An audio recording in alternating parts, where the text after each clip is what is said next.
Hello friends, welcome back to Lovely की रसोई स्वादिष्ट व्यंजन। फ्रेंड, आज मैं लेके आई हूँ आलू के पापड़, जो आप कम समय और कम पैसे में इसको बना करके तैयार कर सकते हैं।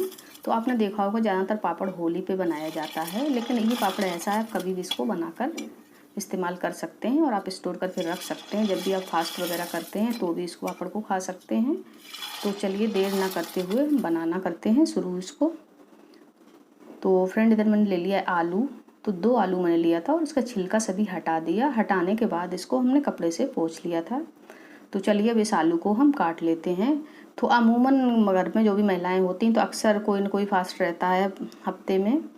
तो आप इस पापड़ को बना के रखें और जब भी फास्ट है तो आप चाय के साथ इसको एंजॉय करें। तो बहुत ईजिली बन के तैयार हो जाता है। तो चलिए इस आलू को सभी हम काट करके तैयार कर लेते हैं फ्रेंड। और ये सभी आलू काट के मैंने मिक्सर जार में ले लिया। तो चलिए इसको हम ग्राइंड कर लेते हैं। तो बारीक पेस्ट इसका बना करके तैयार करना है हमको।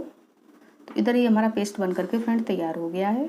और इसको चलिए हम किसी बाउल में निकाल लेते हैं। तो सभी पेस्ट मैंने इसमें निकाल लिया है। और उसके वाले लेते हैं हम साबूदाना। तो ये मैंने 150 ग्राम लगभग साबूदाना लिया था और उसको पानी में सोख करके मैंने 2 घंटे पहले इसको रख दिया था। तो ये अच्छे से फूल गया है। तो चलिए इसका भी पेस्ट हम बना लेते हैं।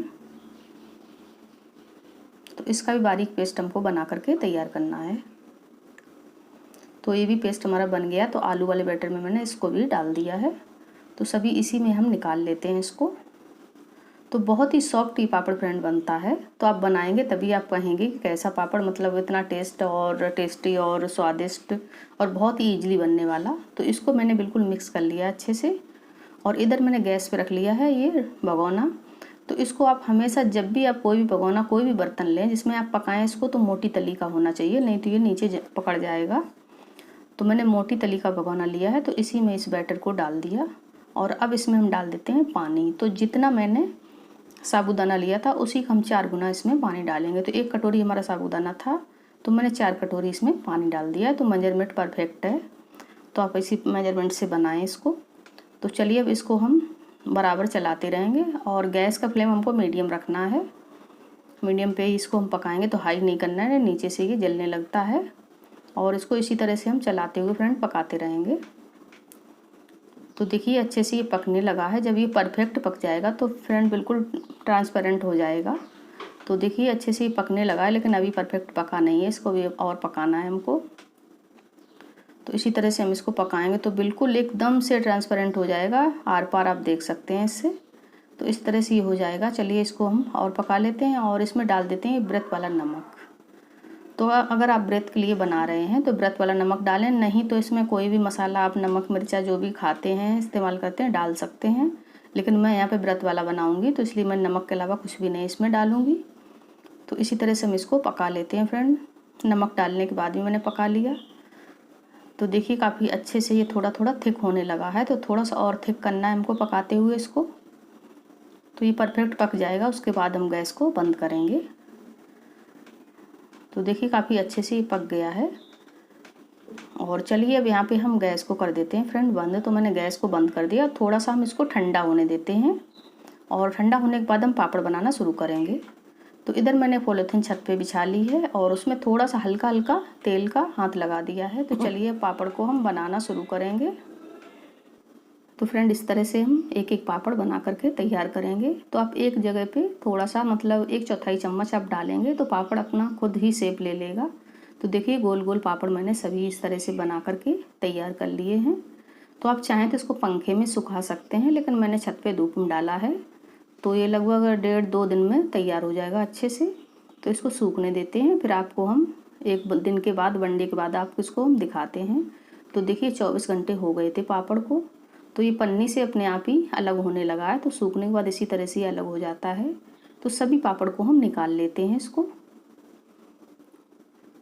तो बहुत ईजिली ये पन्नी छोड़ देता है।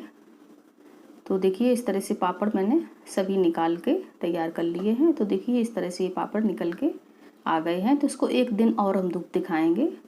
अगर आपके यहाँ धूप नहीं आती तो उसको आप पंखे में भी सुखा सकते हैं। तो ये देखिए 2 दिन के बाद ये पापड़ हमारा परफेक्ट बन करके तैयार हो गया है। तो चलिए देखिए आवाज़ आप इसकी सुन सकते हैं, कितना अच्छे से क्रंच हुआ है। तो बस अब ये तलने के लिए, फ्राई करने के लिए तैयार है पापड़। तो चलिए अब हम देर ना करते हुए इसको फ्राई करते हैं। तो इधर मैंने कढ़ाई में तेल रख लिया गरम होने, और तेल गरम होते ही हम इसको तलना शुरू कर देंगे। तो तेल हमारा लगभग गरम हो चुका है।